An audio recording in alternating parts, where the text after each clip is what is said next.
Hello everybody. Welcome back to College Q&A. I'm Dr. Kelly Hudson with the USO Pathfinder program here in Lakewood, Washington, and I have my good friend Mike Farnum with me again. You all should know him as the Director of Military Outreach over at Pacific Lutheran University.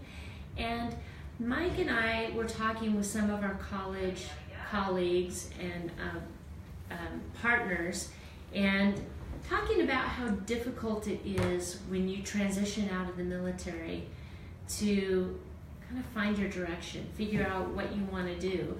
And you know, that's a pretty big deal when it comes to college too. And we're all trying to figure out how to help you all with that, because we know it's really difficult to find your passion. And so we're going to do a series. And today Mike's going to talk about how he found his passion, because it's a cool story, and the more people we have come in and share their stories, the more likely it is that it'll trigger something with you of, you know, here's how I did it and what that could mean. You know, we've talked before, I think, Mike, about how you don't have to know your major when you go to college. I agree. Yeah. Right? You can dork around for a little while. Well, at least the first semester, maybe two. Right? Because you have some gen eds that you have to knock out. Yeah. But our friend Jennifer Weinman over at Clover Park Technical College brought up a good point. She said they at least need to have a good understanding of what path they want, at least so they know, do I choose a technical college or do I choose a university? Do I want to do the academic route or the vocational route? You know, so at least narrowing it down that much. But enough talking. Why don't you tell me, because Mike has a great story, and I love hearing how you found your passion. This is really cool. What brought you to PLU? And yeah. Thanks. I'm glad that you think it's a cool story. I think it's a pretty cool story too. And my hope is that even if it doesn't, you know, if it's not you, it doesn't resonate with you, it might let you realize that there are folks out there who are similar to you, who may have found a path, and if you hear that story, it may, I guess, invigorate you to want to explore. So for me, what brought me to PLU, and the job that I love, by the way, was, you know, first military service. But let me start all the way back at the very beginning. I quit the 10th grade. I left a family situation that I didn't think was that great, which wasn't as terrible as I thought it was. You know, back then I thought it was bad. And there's a lesson, right? Know that everybody, no matter what they're going through, it's very real to them, no matter where they are, no matter what you may think of what they're going through, how minuscule it might be or whatever. To them, it's very real. To me, at that moment, I felt, you know, my home life was not that great. So I decided to quit high school and join the Army. I had been held back a couple times too, because I was a very poor student. I didn't value academia at all. And I spent more time socializing. I was more of a little bit of a social butterfly, I guess. So joined the Army, got my GED in my second duty assignment in Korea. Didn't really take any college the whole time I was in the military, which was 23 years. I was a cavalry scout, a reconnaissance soldier, and a drill sergeant for 3 of those. And I also trained some Navy folks to do a detainee handling operations mission on an island that's controversial. And anyway, I bet I know the island. I didn't do any college. I took like 3 classes, you know, like a arson investigation class, maybe an English class, and because I was interested in firefighting. But when I retired from the Army, that's when it all started. What do I want to be when I grow up? Well, what had I been doing? What I had been doing is map reading, land navigation, reconnaissance, getting into the mud with the bugs in the bush, you know, in the brush. And I enjoyed that because I've been doing it for 20 years, you know, 23 years. And the people that I worked with, I enjoyed the people. So when I transitioned out and I realized that although people were standing on the rooftop saying, "We hire veterans," what they really meant was, "We'll hire you if you have a college degree."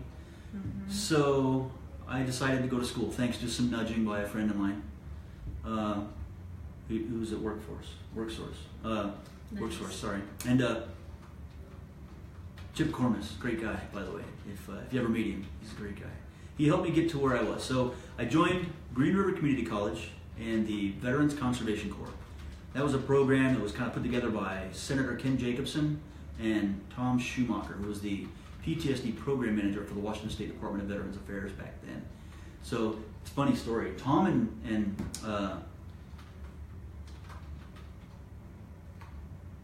I just forgot his name. It's okay. I do this all the time. Tom Schumacher and Senator Ken Jacobson. Gosh, my brain just.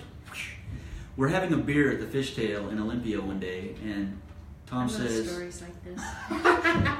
walked into a bar, and guy walks into a bar, and he says, "Wouldn't it be great if we could pass some legislation that would, pay veterans to go to school and learn how to do environmental restoration work, so we could teach them how to, take care of the environment, pay them a little bit of an extra educational stipend, because back then it was just the GI Bill, it wasn't the post 9/11 GI Bill, so it was barely paying for tuition and fees."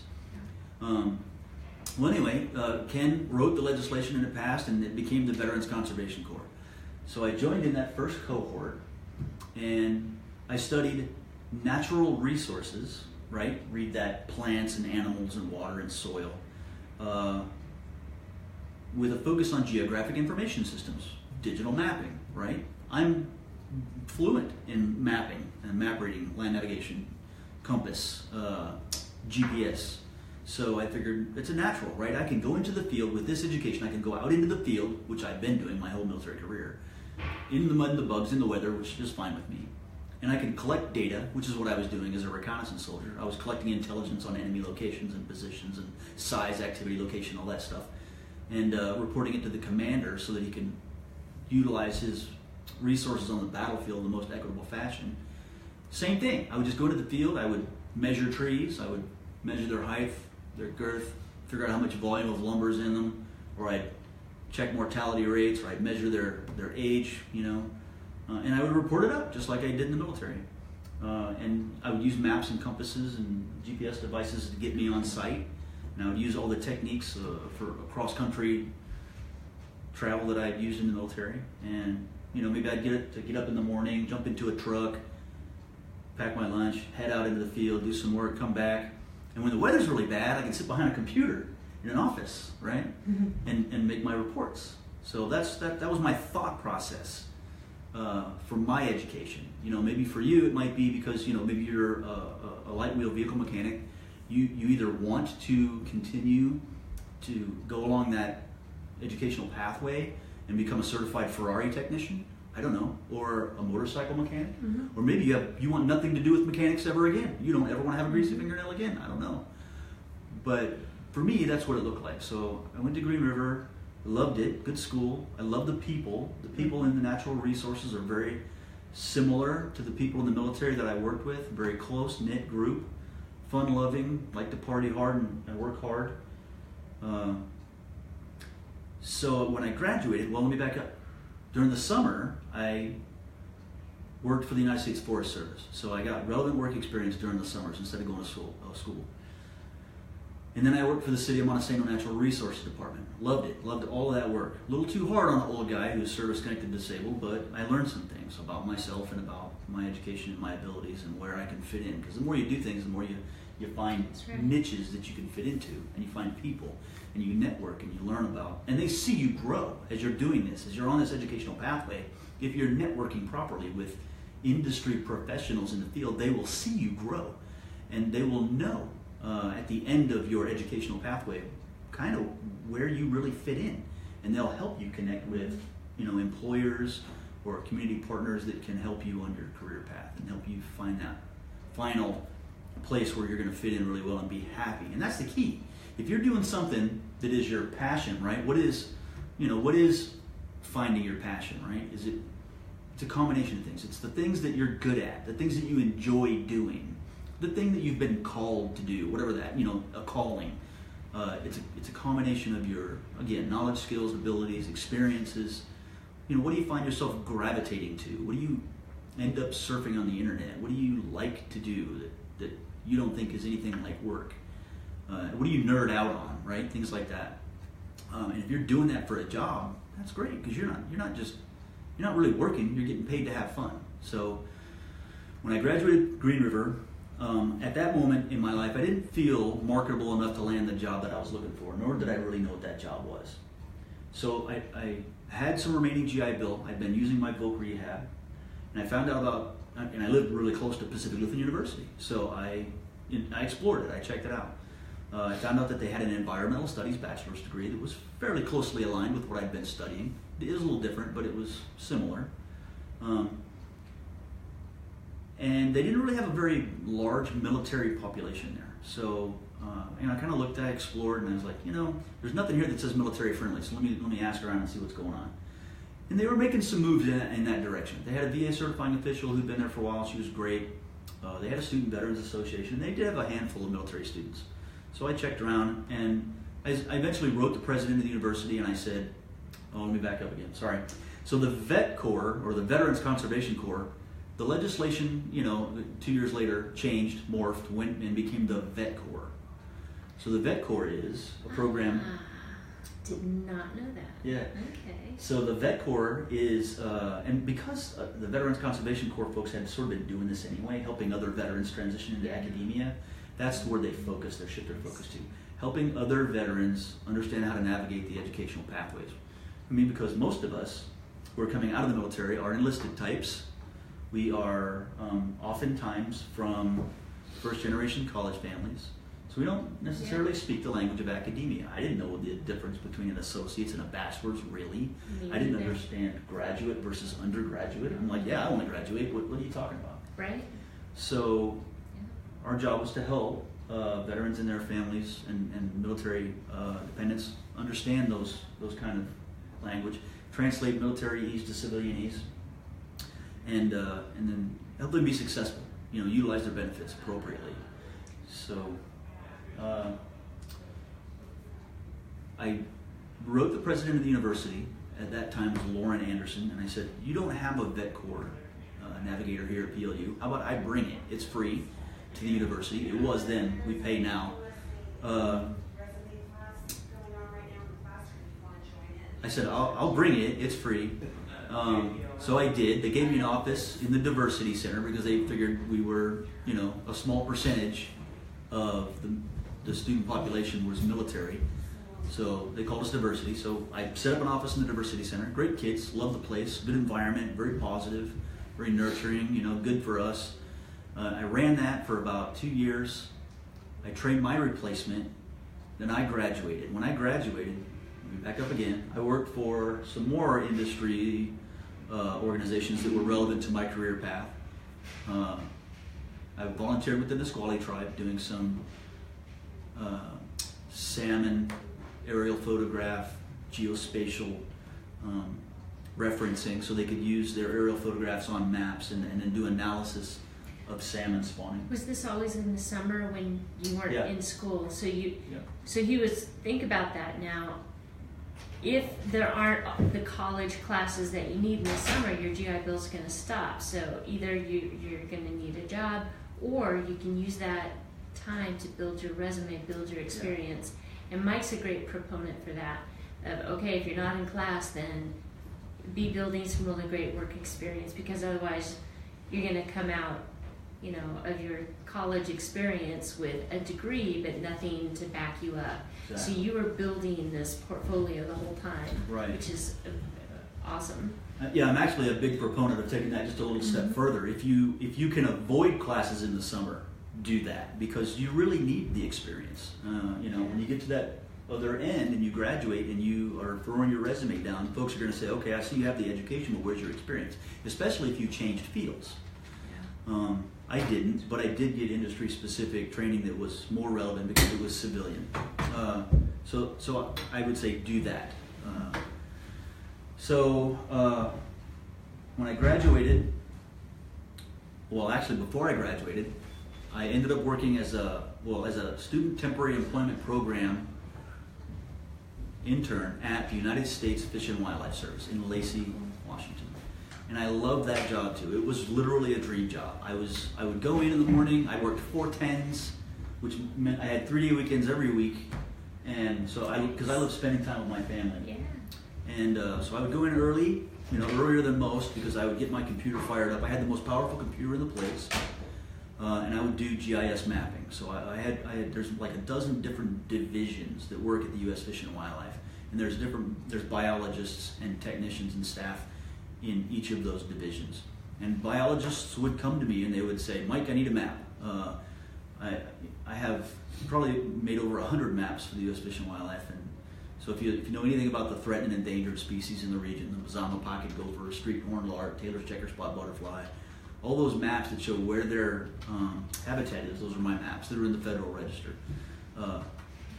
When we did road construction, by we I mean Washington State, when we did road construction up on Mount Rainier, up toward Paradise, there were several sections of road that were so old and needed repair that they asked me, they said, we need to know where there might be habitat of marbled murrelet, which is a species that's a seabird, spends 99% of its time out in the ocean, just floating on the water, eating and pooping.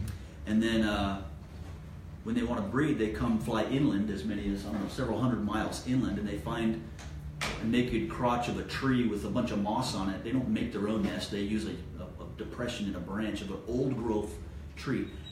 Younger trees don't have this, so it's only old growth. So what I could use is, I used a LiDAR, light imaging detection and radar images from aerial photographs to tell where the heaviest volume of trees were. And I could show, using color coding, I would color code those areas red and say, this is where there might be marbled murrelet. And then they would send out ground proofing units to look for those nests and listen for those nests and watch for those birds. And if they found them, then they would cordon off that area and say, we cannot work here during the time when that bird is reproducing, but we can do it other times. So I basically helped with, saving that species because they're threatened by making sure that they weren't disturbed during their reproductive cycle. So stuff that I'm kind of proud of, and I really enjoyed it. It didn't affect anybody, a landowner or anything like that. But anyway, it was fun. So I worked for the United States Fish and Wildlife Service for a couple of years. They picked me up as a biologist, but it wasn't full-time. It wasn't permanent thanks to sequestration. So I was kind of a little, I'd been bouncing around for like 28 years with the federal government as a soldier and now as an employee. And my thing was, I didn't know, because it was 13-month contracts, should I be spending money on Christmas presents or should I be saving up for January when I'm unemployed? Yeah. So I like to say, when I graduated PLU, I got the job that I was looking for, and that was U.S. Fish and Wildlife. But while I was there, I found out about a job that I like even more. And now I have that one because I was helping veterans and their families, and it's very rewarding work. So for me, my vocation really is connected with two things, and that's the environment and veterans and their families. So at PLU, I have that. And at Fish and Wildlife, I had more of the environment and less of the veteran. I had some veteran friends there, and I was part of the network of veterans. But now that I'm at PLU, I have more veterans and family members that I work with. But I also do environmental restoration work still. I am a member or a land steward for Forterra, which is like the largest environmental restoration company on the West Coast. So I manage a piece of property. I help them manage a piece of property. I steward a piece of property for them. I bring students onto that site every year for a 4-day immersive environmental restoration project that they participate in from start to finish. I bring in guest speakers from U.S. Fish and Wildlife, Sierra Pacific Industries, Pierce Conservation District, private companies like Hopkins Forestry. This iteration coming up, I don't think it's this one or the next one, I think it's the next one. I have the founder, co-founder, and CEO of a company called Earth Economics. These are the folks who actually quantify what land does for you monetarily when it comes to ecological services. And there's some amazing stuff coming out of that organization. So look them up, Earth Economics. Tell them about the Camas Project. Oh yeah. So the first time we did this environmental restoration project, we were on this piece of property called the Clover Creek Reserve in Parkland. And it's on the Chambers Clover Creek, and it's right where the creek splits into two. There's a north fork and a south fork. And we're on that piece of property.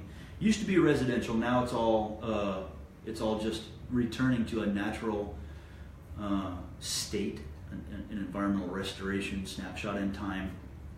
And when I say snapshot in time, I mean we want it to provide certain ecological services and some we don't. Like we don't want beaver habitat. This area used to have a lot of beaver, but beaver bring disease, and so we try to keep them out. We try to exclude them. There's a place for beaver, that's not one of them because it's close to residential properties. So we try to control that. But anyway. They can stay in Oregon. Yeah. Sorry. Yes. So anyway, there are some invasive species in Washington State. Some of you may know them. Scotch broom is one of them. It's one of the biggest ones. And we call it an invasive and a noxious weed because it goes anywhere it wants and it takes over and it controls and it kills and it suppresses other species. And it's really hard to kill because the seed of the Scotch broom is viable for 50 years at least. So if a seed falls and it's underneath something that it can't get sunlight and water, it may sit there for up to 50 years. But as soon as you disturb the soil and let it get a little bit of sunlight, it can produce a plant. So it's really hard to mitigate that species. You literally have to pull it out by the roots, and you have to do it over and over again until you have an overstory of plants that will suppress it if it tries to grow, which is tough. So anyway, we had this field, used to be somebody's front yard at one time, that was just covered with what we call old growth Scotch broom. Old growth Scotch broom you can't pull out by hand. You have to use this big heavy steel tool called a weed wrench. And I've literally seen people bend weed wrenches in half. They're like 5 feet tall, solid steel,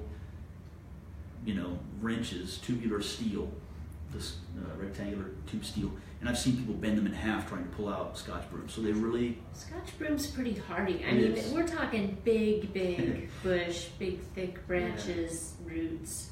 These were big. Some of them, the smaller ones are okay to pull out. If it's like 2 or 3 feet, and it's like 2 feet tall, yeah, you can probably pull it out with your bare hands. So we put a team to work. It was about 20-ish individuals, military and non-military affiliated students. My goal for that project, by the way, is to bring military and non-military affiliated students together so that they can get to know each other. Excellent. Develop those relationships that will put them back into the civilian sector a little bit more.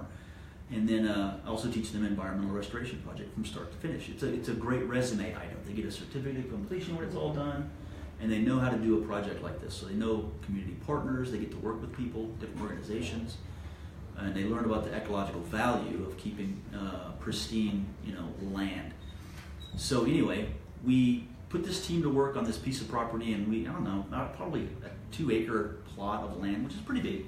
Mm-hmm. And they ripped out every single last piece of Scotch broom that was there. And we put it all in this massive pile and just let it die or go away. Because we want the carbon to return to the soil at some point, just not the roots. So I came back. So we do this project in late February, early March. I came back in May. It was late April, early May. And on that 2 acres that they had cleared, I saw just a sea of purple flowers. And so I looked it up, and it turned out that it was camas. Camas is a species of plant that is native to the Pacific Northwest and some Midwest areas.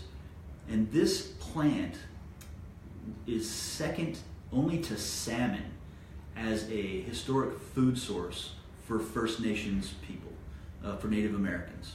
It has a tuber at the bottom, I guess you call it, or a bulb that's kind of like an onion, and they would roast them and they would eat them all the time. And this place was just a sea of purple flowers. And I actually had a biologist tell me, Mike, I've never seen that many camas flowers in one place. And I was blown away. But what happened was, when we pulled the Scotch broom out, the camas that was still there and had really kind of always been there was now exposed to sunlight and was now able to thrive. So cool. Not only did we mitigate an invasive species, but we allowed a native species to come back all by itself. Typically, we have to plant the native species. And he gave us some really nice pictures, and hopefully we can post them on our Facebook page. Just gorgeous, gorgeous pictures. Just an FYI, you did get kind of a shout out from somebody that just talked to you earlier this week. Lost it. Matthew Lewis. Matthew Lewis. He's going to be starting school. Oh, excellent. Nice. Hello, Matthew. I'm glad you're here. I'm glad you're watching. One of Mike's students right there. Awesome. Cool. Welcome. So, I mean, as you listen to Mike talk, you can hear his passion, right? He didn't go into, and here's the main point I really want you to grab onto. He went in with a plan, which is great. It turned out to be a great plan for him. Now, it grew and kind of morphed a bit into a new plan, a new passion he discovered along the way. And you were able to find a way to kind of nurture and have both those passions fed and make a living at it and help others at it, which is really, I mean, that's the ideal thing. That's what you want, right? So don't worry if your plans ever change a little bit or evolve a little bit. That's okay. You're on the way to finding your passion. Whatever you're doing, you might discover that you really love helping veteran students, helping them find a place in a college campus or whatever, like Mike did. You can hear it in his voice. Not everybody talks like that when they're talking about their day at work, right? So. Yeah, so in my line of work now, Mike says hi, or Matthew says hi. Okay, So cool. he's responding to you. Go ahead, sorry. No worries.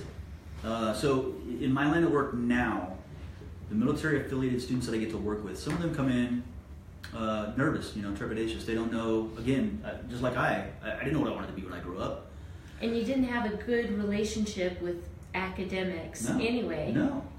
And that's the case with a lot of us. We join the military because we don't come from families that nurtured our dreams to go to college, or we didn't do well in high school.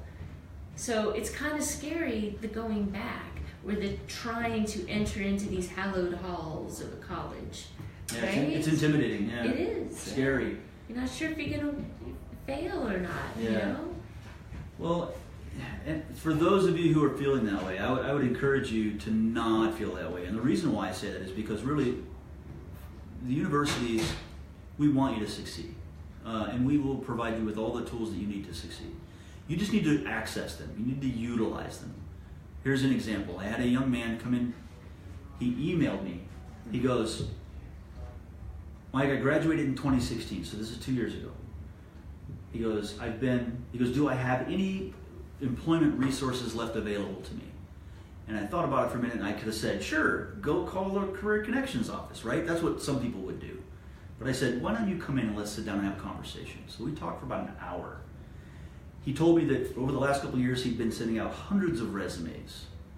And I said, so tell me what that process looks like. So he told me. And it was all really online. Everything was online. Found the job online, apply online.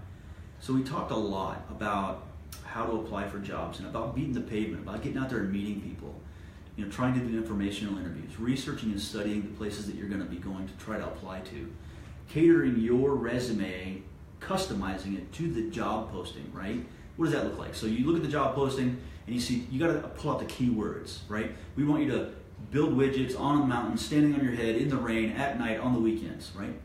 So you've got to highlight widget, mountain, standing on my head, in the rain, on weekends. And then you've got to add that to your application, your resume. So even if you've never built a widget, well, you can still use the word. Why do you need to do this? You need to do this because a computer is going to be screening your application and they're looking for those keywords. And if they don't see it, the algorithm says, get rid of it. So you never get in front of a hiring manager. You can use the word widget, and I'm not being unethical. Here's how you do it. I've never built widgets. However, I've built thingamajigs, which are very similar to widgets in all regards. And I think my learning curve would be very short. That's how you address the words, the language, without lying. It gets you through the digital process, and it gets you hopefully in front of a hiring manager, or at least in front of the assistant, the office assistant, right? So here's what that looks like. Maybe the job has 1,000 applicants. Do you think the hiring manager is going to read 1,000? No way. They're going to ask their assistant to wheedle those down to about 5 or 10. So how do you make sure yours is in there? Because you don't know what the assistant is going to do. They're going to look at it and go, oh, misspelling. Oh, I don't like that format. Oh, they used color? Really? I don't know. This is on Captain Crunchbox. Whatever the case is, you want to make sure that yours is in that pile of 5 to 10. And oh, by the way, maybe there's a guy across the hall from the hiring manager who says, oh, hey, by the way, Mary, I got a guy that's a great candidate. I would really appreciate it if you would look at his application. So out of that pool of 5, 1 comes out, that one goes in. So how do you guarantee yours is one of the 4 that's still in there, right? Try this. Research. Find out who the hiring manager is. Find out who the HR person is. Find out who the assistant is to that person. And walk in if you're able. If they will allow you to walk in and request to schedule an appointment for example, an informational interview. You go to the assistant there and you say, hi, my name is Private Snuffy, and I'm here because I'm interested in applying for this position, but I'm not certain that I'm interested in the industry. I understand that Mary is the subject matter expert, and I would really love to just be able to ask her a few questions, maybe conduct a short informational interview. Can I get 15 minutes on her calendar at some point? That person that's sitting behind the desk is either going to tell you yes or no, right? They'll go to Mary. Mary, do you have 15 minutes to talk to somebody? Sure, I can do it Thursday from between 9 and whatever, right? Come back and have some good questions for Mary. And put on your real face when you go in to talk to Mary. Here's the thing. When you get to the interview process, let's say your resume gets looked at. When you get to the interview process, you're qualified. Your resume says you're the right person for the job. Now it's a matter of personality. And do you answer questions well? Are you going to be someone that they're going to want to work with? Or are you going to suck the life out of them every day? They're just going to tell you, no thanks, we got somebody already, right? So you've got to go in there with your best self. So when you read your resume, and you've got all these comments or sentences or paragraphs that describe you when you stood on a mountain up on your head in the rain on the weekend building widgets or thingamajigs, you've got to have a story for each of those things. But when you come in for the questions, be interesting, be compelling, be excited, be interested, right? And then what that's going to do is it's going to put your face to your name on your resume. And here's what might happen. Mary might say, hey, John, to her assistant, right, is Private Snuffy's resume in my pile of 5? John might say, no. Mary might say, well, could you put it in there for me? I'd like to look at his too, or hers too, okay? So you've got to beat the pavement a little bit. And so anyway, this is what we talked about over an hour, right? So I made it a lot shorter. But we talked for about an hour. At 4:45, he emails me back and he goes, Mike, I can't thank you enough for your advice and your counsel today. I have a job. And I won't tell you where he's working, but it's really close by. And he's going to be an adjunct professor teaching 3 summer classes. And the word is they want to pick him up full-time, tenured, when he finishes his master's degree, which is really close. Wow. And it all started because he just walked in and started talking to somebody about somebody that he knew. And as he was relaying his story, the person said, you know what, I want you to tell the story to somebody else. And as he was relaying that story to someone else, the someone else an hour later said, oh, by the way, this has been an interview. You have a job if you want it. So, no matter how highly technical we become and how many great tools that we have to use, nothing replaces this. Nothing replaces this. You still need to network. You need to build relationships. They need to know you beyond just that piece of paper. They need to hear from you that you are passionate about whatever it is that they're hiring for. Right? Yeah, and they can see it too. When they call you for the interview and they say, so I see here that you built thingamajigs while standing on a mountain on your head in the rain on a weekend. You can say, oh, and they're going to say, tell me about that. You're going to be like, oh, let me tell you, I was in Afghanistan and when you lean forward like that and you start telling that story because you know the story, because you wrote it, because this is you, this is what you did. And when you get that kind of excitement about what it is that you're doing and what you've done, they're going to know this is probably somebody that we want to have on our team because they're excited about it. They've taken the time to do the due diligence, to study about us a little bit, to see who we are, and to come in and physically make face-to-face contact rather than just throwing resumes out into the wind. And that's the difference of having a passion and searching for it and applying for it and just wanting a job to pay your bills. Because that comes across loud and clear too. In a job fair or an interview, if they say, why do you want this job? And you say, well, I need to pay my mortgage. They're not going to be too impressed, right? and I have had that happen at a table, at a job fair, people will come up to me and I'll say, hey, what kind of job are you looking for? And they say, whatever pays the bills. Or, I don't know. I mean, honestly, finding your passion will help you and help them help you. It really will. Yeah. You don't want just anything. I mean, I understand, I get it, you got bills to pay. For a short while, you can do that, right? Just work at a fast food place if you have to. You know, if that's what it takes, then fine. But always be searching for your passion. Because, you know, then you're going to do what it takes to get to it. Whether it's, hey, I have a 2-year degree, but I know I'm going to need more, like Mike did. And go back to school and, hey, while I'm here, you know, I see a need for this and I'm going to start doing that. Wow, I really like this. Maybe this is something I can do further in the future. And I think, too, that if you pay it forward and you help others along the way, that is going to help you as well, right? Get out of your own head and your own life a little bit, get over yourself, and help others while you're doing it. Okay. So you both have touched on things that kind of answer this question because it's kind of broad. But we had a question from Angela that says, do colleges offer any assistance for student veterans? It's been a long time since many of us have been to school. And I know you both kind of touched on that already, so it sounds like you can apply that both to academic work and, as we're talking about right now, how we go from that mind space to the employment mind space. So do the schools have any kind of structure for that? Absolutely. So I'll speak about PLU, and I'm sure other colleges and universities have similar. I just finished writing a paper for my university that was about strategic enrollment management, and basically what I did in that, simply because I saw a need for it, was I identified resources and services that all students utilize, and I basically described how military affiliated students utilize them maybe a little bit differently, or how they see them.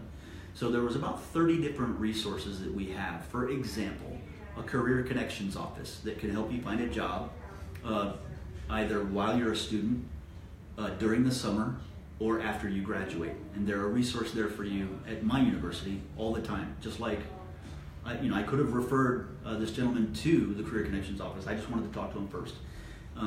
But that's a resource that's available, and it's one that we partner with.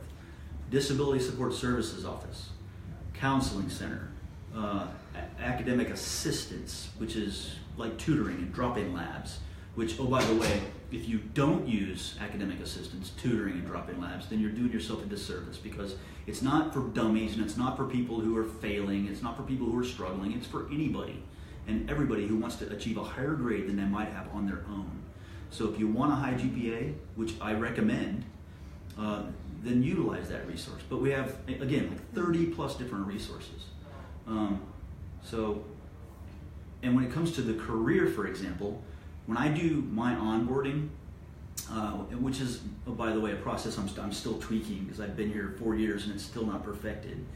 But when I do onboarding, one of the things I like to do is right up front let military affiliated students know that they need to work on the career path process too, concurrently, while you're studying your academics. You need to be crafting, drafting, building on that resume, that living Word document that is going to ultimately be a resume. What does that look like? When you come out of the military, so let's say you're a veteran, you were given evaluation reports, whether you were enlisted or an officer, you were given some kind of an evaluation report. On that evaluation report are sentences, paragraphs, blurbs, verbiage, whatever you want to call it, that's relevant to you. This guy was so great, we loved him more than anything. This gal was so wonderful, couldn't have done it without her. This person was, we watched him out of morbid curiosity. Those bullets, the good ones, should be on your living resume, right? And it doesn't need to be formatted, it just needs to be sentences, paragraphs, bullets. Because at some point you're just going to look back and go, oh yeah, now I remember that. And you're going to forget stuff. So bring it all in, track it, bring it all in. And when you're studying, if you use tools, make sure you write down what kind of tool it was, what make, model, year, all that, what projects you worked on, what cool things you did, what assignments, what group projects. Add all of that to your resume. Like, for example, I tested for stream velocity using a a wand that's and I don't remember the nomenclature, but that's in my resume. I've used the tool. I don't remember, but I wrote it down when I did it. So that way, if I ever need to put it on my resume again, I know exactly what it was.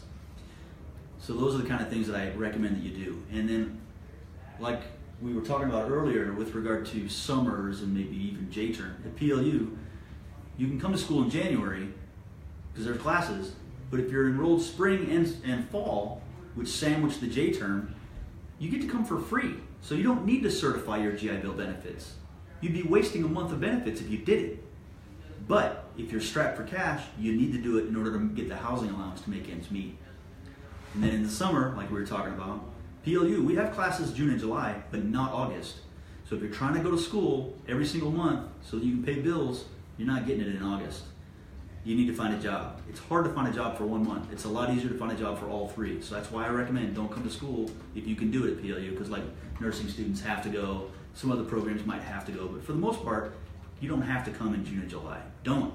Come see me, come see Career Connections, and get a job. And at any college, that's kind of the way it is. So yeah, colleges and universities have resources. Check the college out, check the university out, see what they have, go in, visit them. We have 2 vet centers on campus. We have the Center for Military Support, which is my office. In that office is also a vet corps navigator space, and then a lounge. And we have everything you need to heat up your lunch, get a snack, get something to drink, coffee. And then we have a larger veteran center, which is called Chrysler Lounge, which is a mixed space. So it's commuter students, veterans, military affiliated students, and upperclassmen resident students. So I'm kind of proud to say we have 2 vet centers. Some colleges don't have any. So do your research. That's awesome. Absolutely. Look for a vet corps navigator or Student Veterans of America chapter. Find your people. I know sometimes there's this big sense of loss, and we're no longer part of that, and that never totally goes away, but doesn't mean you can't find new people. Make sure that you're not just isolating yourself on that campus, but find some folks who will give you that support and camaraderie that you're going to miss as well. And like Mike said, take advantage of the tutoring center. Everybody needs some help sometimes with something, even if it's just having another person proofread your paper, because it's been a while since you've written essays, right? Yeah. Have another set of eyes on it. I never wrote an essay Yeah. before I joined college. Counseling statements. Yeah, Right. They weren't probably that great. No, same here. And the disability services, we sometimes have physical or visible or invisible wounds, so they can help accommodate you. If we don't know about it, though, we can't help you. In the Army or the military in general, I think we're taught, suck it up, cupcake, don't go on sick call, pain is weakness, leaving the body, all that stuff. When you get out of the military, all that stuff's over. You don't need to be Johnny on the spot, Jane on the spot, battlefield ready, combat ready to go all the time. It's over. You did that. You served your nation. It's time to step out, be a veteran now, right? Be as much of a veteran as you want to be. You can rock the leather jacket and the hat and the hoodie that says stay back 50 meters and all that stuff. Patches everywhere. Sure, you can do that. And that's okay. There's some motorcycle clubs around here that are outstanding volunteer servants. I love these people. Right.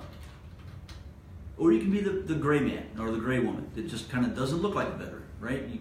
I keep my hair short because I like low maintenance. But bottom line is,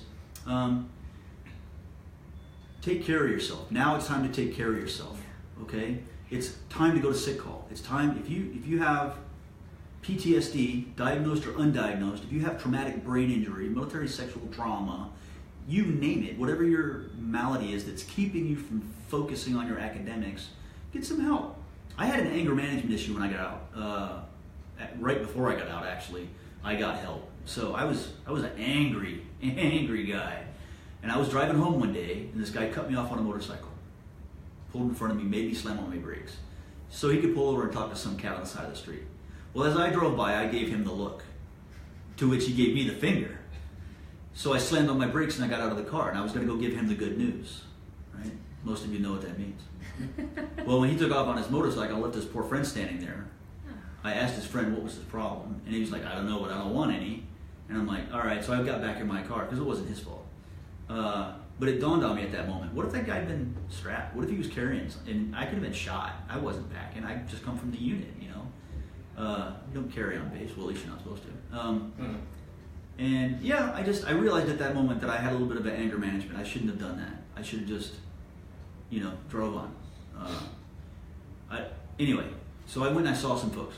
You both, since we're on the subject, just we could segue right to the answer to that question a little more specifically.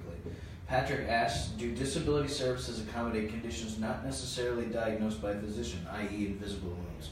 So can someone who, they know they have an issue, maybe they've gone to their physician or maybe they haven't. I'm assuming what he's asking here is, let's say they have a anger management issue that's self-identified, so they went and got help on their own without talking to a physician. If that were to be, let's change it to MST or PTSD, will the disability services at any one school, do they accommodate for that, or do you have to have like a doctor's note, that kind of thing? That's a great question. So I would tell you that there is a myriad of resources available, and I'll talk about PLU again. I can't speak to every college, but at my university, what I do, just so you know, I do three things. My primary mission is to support students. My secondary mission is to do community outreach so that I have resources off campus to support students, not just resources on campus. So this kind of speaks to that. And the last thing I do is recruit new students. So I go to colleges, I go to JBLM, I go to other places, and I let people know what we can offer. But with regard to resources and services for situations like that, where maybe you don't want to talk to the VA, maybe you're like me and you like your firearms and you like to go shooting on the weekends and you like to have fun. You don't want to give up your guns because you told somebody you feel like you're not, you know, you got PTSD or you got something going on and they think, oh, yeah, you're psychological, let's take away his guns. Maybe you want to talk to somebody without having to go down that road. I've got resources for that. We have the Disability Support Services Office. We have some outstanding counselors on staff. I also have access to Dr. Peter Schmidt's staff of counselors with the behavioral health program at the Washington State Department of Veterans Affairs. And some of those folks can see you at no cost, and they're happy to help you work through whatever it is you're dealing with. And as I understand it, you can probably walk in and say, hi, my name is Mickey Mouse, and they'll say, hey, Mickey, tell me what you need. So. Absolutely. And that's one of the reasons that, you know, the USO Pathfinder Transition Center here has partnered with all the schools, and we've built relationships so they know they can call me up and say, hey, Kelly, I've got kind of a special deal here. Do you know any good services or some good resources out there for somebody dealing with yellow hair syndrome or whatever? I don't know. And then yeah, we'll reach out. We'll help.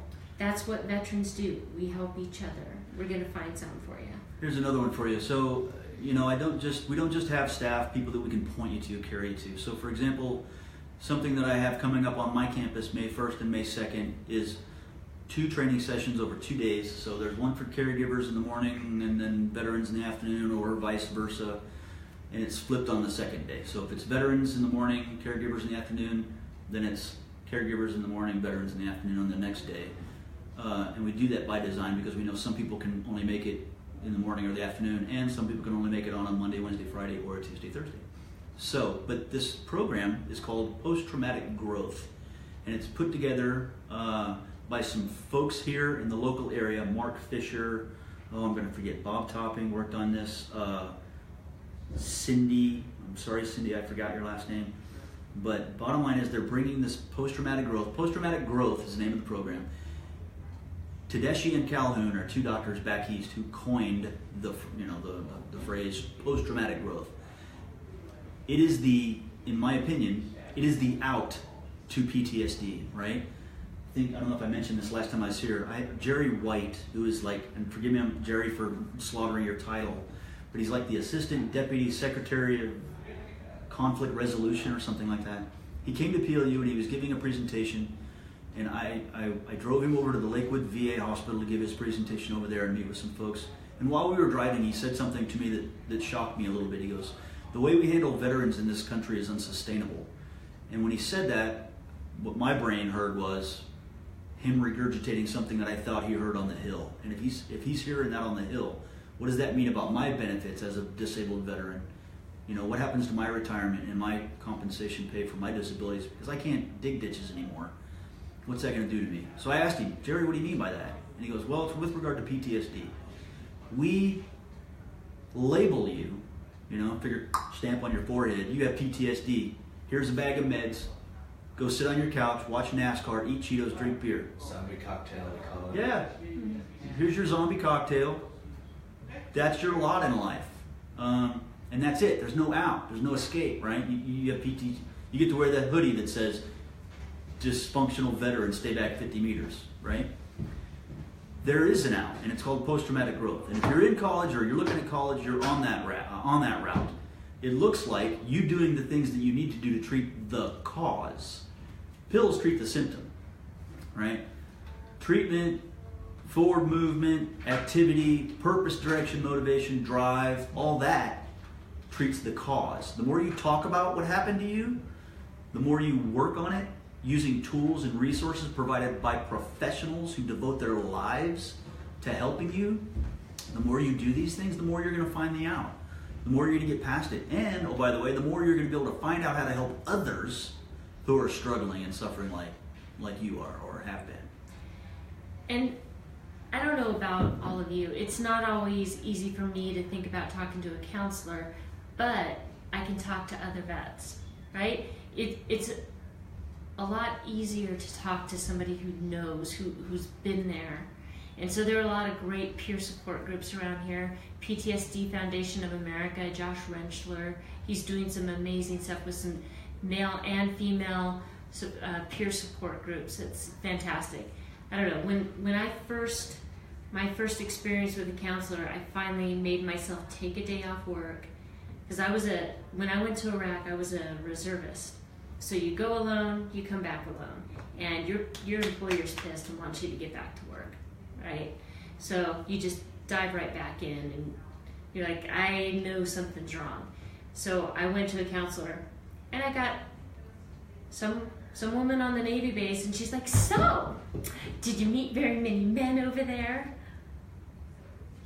Wow. Yeah, no, I can't talk to this woman. Wow. She has no clue. None. So if you're like that, just know there's some great peer support groups out there. And I love the idea. It's growth, and if you're always moving forward, you're growing. There's something really, really cool at POU that you turned me on to, and I'm going to go visit them. It's the Center for Wild Hope.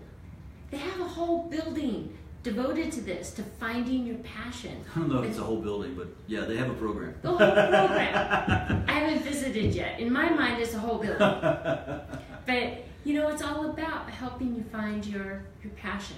So if it's finding, come on into the USO Pathfinder program here. We'll show you some good free assessments. Good and free are two words that do not always go together, right? There's some lousy ones out there, some fluffy ones out there. But one of the ones I can tell you about right off the top of my head is the GI Bill webpage. Go to the GI Bill page and do their career scope assessment. Just start exploring you. You are your new mission, okay? Thank you so much for tuning in today. Oh wait, I think there's a couple more questions. First, a comment, and this came in while we were talking about the MST, PTSD. So Alicia Thomas says that she's just glad that a college is having this open conversation. So I think it's worth pointing out that at least two schools that we know of are open about talking about these things. Absolutely. I'm a Pierce College alum, so so first off, I agree with you, Alicia. That's great. Thanks, Alicia. Next is Matthew asks again, is there any services that are suggested for child care for full-time students at PLU? Great question. There are some child services. Whether or not there's an opening is the question. I would look into Trinity Lutheran Church right on the corner by the university. They have a program for sure. And I know there's another, but if you give me a call, drop me an email, I'll try to connect you. But that's the closest one that I know of. Okay. And then the last one that you started to answer it, and I figured we're going to want to wrap up with this, was what if I don't have my passion identified before I start school? Should I avoid attendance until it's identified? Negative. Excellent question. Negative. No. Do not avoid it. You just keep going till you figure it out. Just keep going. Here's why we have a Center for Wild Hope, right? Students show up and they're like, I don't know what I want to do. I don't know what I want to be. That's fine. Just show up, right? If you don't have any college at all under your belt, I'm not going to tell you to show up to PLU first. I'm going to tell you to go to Pierce or TCC or one of the local community colleges. If it's academic, like Jen was saying, over at Clover Park. Over Clover Park. Yeah. Figure out first, do you want to work with your hands? Do you want to be a technical person or do you want to be an academic person? Do you want to? So you got to know that difference. At least know that. Narrow it down that much. Yeah. And then get your start at the community college because the op tempo there is a lot less, 3 to 5 page papers as opposed to 15 to 45 page papers at the 4-year schools, right? Right. And then it gets you warmed up to being the 4-year school student again. Because it's been a while since most of us have been in school. But when you're there for your first semester or quarter, and you're just taking the gen eds, the reading, writing, arithmetics, right? Look at the course catalog and read the titles and the descriptions. And when you see something that really excites you, something that looks super sexy and you can't stop thinking about it, and you're up all night Googling it, maybe that's the direction you need to go. You don't need to figure that out right away. You need to figure it out within a couple semesters or something, but take your time and ask questions and look around and explore. Yeah, absolutely. So, like I went to Pierce too. So I knew it had to be academic for me because I can't fix a thing, right? I cannot change the oil in my car. I probably could if I really put my mind to it, but let's face it, that is never going to be my passion. My brother, however, was always really good with the sciences, with the technical stuff. He went into hazmat and he rocked that career field. That sounds like a nightmare to me. So he could have actually done hazmat at a technical or an academic school. It's like dental hygiene, one of those, you can do it at a technical college, you can do it at a 2-year community college, but just know yourself enough to know, do I like being outside? The mud and the bugs, yeah, no, that's not for me. I want to do a little bit of hiking and I know I'll get lost because I sucked at land nav. Right? So I'm probably not going to go the fish and wildlife route or the natural resources route, but I know that academics are where I want to be. It's exactly like Mike was just saying, it's not until you start doing the classes, and trust me, it's going to be so different than your high school experience. It's going to be so different because you're going to have professors who are there because that's their passion. Trust me, you don't get paid much at a community college as a professor. If you're doing it, it's because that's your passion. So you're going to have teachers who are going to ignite your passion, right? It gives you a chance. Think of community college as basic, and a 4-year is AIT, or your advanced training, okay? You don't want to start right off with AIT, necessarily, unless you just know, hey, I'm raring to go and I got this. Fine, in that case do it. Even though I loved school and I was a bookworm, I wanted to kind of dip my toe in the water and go to a 2-year first. And you know what? That was perfect for me because I could take a full load year round and handle that. I probably could not have done that at a PLU, right? A full load at PLU is going to be very different than a full load at a community college. But that was what worked for me. So no, don't hold off. Don't hold off, okay? Get going on it.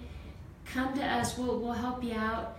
And you know what? All of the good schools around here, they're going to be honest with you. They're going to tell you if they think, you sit down with their advisor or the veteran advisor, they're going to tell you if we may not be the best fit for you. They're going to tell you that. Right? Yeah, and we're not always perfect. We make mistakes. I made a mistake with a prospective student the other day, and I didn't take care of him well enough, and he went somewhere else, and that's okay. We learn from that, and it makes us better for the next person. So. I can't tell you how many people have come in here and they've talked to me about their education. I ask them what they want to do, and they say, I think I'm gonna get my business my business degree, a bachelor's in business. And they're like this. Like, oh, really? That sounds like you're really excited about it. Why are you doing that? Well, I'm doing it because that's what people tell me is the best thing to do. It's practical, right? You can use that degree anywhere. Yeah, but what do you dream about? Like, did you ever dream about, wouldn't it be cool if? And you start delving down in and you hear from them, well, I always thought it'd be cool to be a teacher and a football coach on the side. I mean, I've had that exact conversation with so many veterans. Please, I mean, if you have to sacrifice your long term for your short term, well, don't sacrifice it, okay? Take care of the short term. I'm not saying don't do that, but please nurture those dreams, nurture that passion, because then you're going to be excited to go to work every day, right? We've all had teachers who hated teaching. We've had that. Don't be that person, right? Find your passion. So I hope this helped, hearing about how Mike found his, how he helps others find theirs. Tune in. Every Thursday, we're going to be talking about finding your passion, and people are going to be sharing their stories about how they did. And if you ever want to follow up, come on in, talk to us about it. I'll help you out. But tune in. In the meantime, thank you to everybody. Alicia, Patrick, Matt, everybody who tuned in. Angela, thanks. Take care. Bye. Till next time. Thank you. You're welcome.